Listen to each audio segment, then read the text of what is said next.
ஓம் காளிகாயே வித்மஹே மசானவாசின்யே தீமஹி தன்னோ கோர பிரச்சோதயாத்.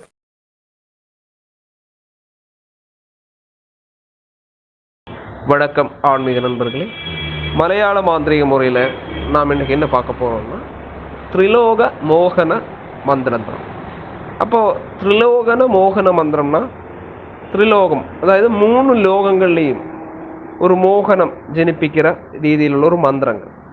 அப்போ இந்த மோகன மந்திரம், அதாவது வசிய மந்திரம், இதெல்லாம் எதுக்காக நம்ம ஜெபம் பண்ணுறோன்னா, நம்ம எங்கே போனாலும் நமக்கு சாதகமாக அந்த காரியங்கள் முடியணும். நம்ம போகிற இடத்துல நமக்கு ஆளுக நமக்கு சாதகமாக நம்ம கூட நல்ல ஒரு வசியத்தன்மையாக வரணும், சண்டை சச்சரவு வராமல் இருக்கணும், ஒரு வசியத்தன்மை. அப்படி தான் நம்ம கணக்கெடுக்கிறோம். அப்படி தான் அதோட உண்மையும் இல்லாமல் திரிலோக மோகனம்னு சொன்னது 3 லோகங்களும் நம்ம காலுக்கடி வந்து அந்த மாதிரில எண்ணங்கள் அல்ல.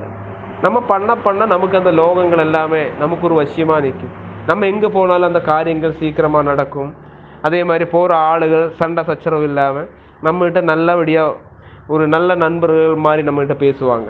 நம்ம போய் ஆദ്യമേ தான் பார்த்துருப்போம், பழகியிருப்போம். ஆனாலும் ஒருவாடு நாளത്തെ ரிலேஷன் உள்ள மாதிரி அவங்க பந்தமாக பேசுவாங்க. அதெல்லாம் ஒரு வசியத்தன்மை தான். அப்போ ஏதொரு மனுஷனுக்கு ஒரு வசியத்தோட ஒரு குணம் இருக்கணும்.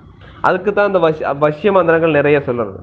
சரி, ஆனால் இந்த வசியத்தை இன்னைக்கு தப்பான பெண் வசியம் ஆண் வசியம் அதுக்கு தான் கூடுதலாக ஆளுக ஹோல்ட் பண்ணுறாங்க, கோயிலுக்கு வரும். அதே மாதிரி தான். அப்போ தப்பான வசியங்கள் செய்ய வேண்டாம்.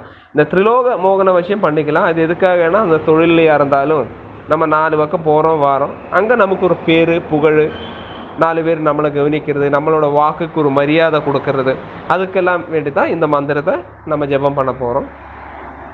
இந்த மந்திரம் ஜெபம் பண்ணுறதுக்கு பெரிய பெரிய விதிகள் எல்லாம் ஒன்றும் வேண்டாம்.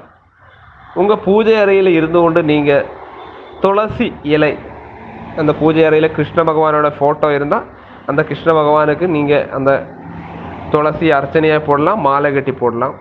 போட்டுட்டு இந்த மந்திரத்தை நீங்கள் என்ன பண்ணணுன்னா, டெய்லி ஒரு 108 வச்சு நீங்கள் ஒரு 90 நாளைக்கு ஜெபம் பண்ணி வாங்க. அந்த 90 நாளைக்கு நீங்கள் இந்த கறி மீன் முட்டை அந்த மாதிரி உள்ளதெல்லாம் நீங்கள் அவாய்ட் பண்ணிடணும். அதை அவாய்ட் பண்ணிட்டு நீங்கள் மந்திர ஜெபம் பண்ணீங்கன்னா கண்டிப்பாக உங்களுடைய உடம்புலேயும் மனசுலேயும் ஒரு பாசிட்டிவ் எனர்ஜி வரும், தெய்வீகமான சக்தி உங்களுக்கு கிடைக்கும். சரிங்களா? இந்த மந்திரம் சரிக்கு பலன் கண்டது தான். இது தகடு அக்ஷரத்துல எல்லாம் எழுதி வீட்டிலையெல்லாம் கெட்டி தூக்குறக்கும் அந்த மாதிரி எல்லாம் செய்வாங்க. இதில் அக்ஷரம் வரைச்சு. அப்போ இந்த மந்திரம் நான் சொல்கிறேன், சின்ன மந்திரம் தான். சின்ன குழந்தைகளுக்கு கூட இது ஜெபம் பண்ணிக்கலாம். இந்த குழந்தைகள் படிக்கிறது இல்லைன்னா எப்பொழுதுமே ஒரு சோம்பேறித்தனம் இருக்குது அப்படி சொல்கிறவங்களுக்கு இந்த மந்திரம் ஜெபம் பண்ணிக்கலாம். அதுவும் கைகூடி கைகண்ட மந்திரம் தான் இது. இந்த மந்திரத்தை நான் சொல்கிறேன். இந்த மந்திரம் ஜெபம் பண்ணும்போது மனசை ஒருநிலைப்படுத்தி, அது முதல்ல எல்லாம் நமக்கு கிடைக்காது, பின்ன போக போக போக போக நமக்கு கிடைக்கும். பத்மாசனத்தில் இருந்து இந்த மந்திரம் ஜெபம் பண்ணணும். க்ளிம் ரிஷிகேஷாய நமஹா, இதுதான் மந்திரம். க்ளிம் ரிஷிகேஷாய நமஹா. இதில் நீங்கள் ஓங்காரம் ஒன்றும் போட வேண்டாம்.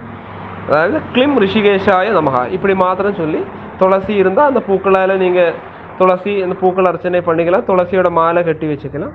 இல்லைன்னா துளசி இலையை அந்த ஃபோட்டோத்தோட முன்னாடி நீங்கள் சும்மா வச்சா கூட மதி, அது வச்சு நீங்கள் பூஜை பண்ணிக்கலாம். சந்தோஷமாக உங்களோட குடும்பமும் உங்களுடைய மனசும் இருக்கும். அது கைகண்ட மந்திரம் தான். இந்த மந்திரத்தை நீங்கள் நல்லபடியாக யூஸ் பண்ணுங்கள். அடுத்த வீடியோ பதிவில் நான் பார்க்குறேன். உங்களுக்கு இந்த வீடியோ பிடிச்சிருந்தால் லைக் பண்ணுங்கள்.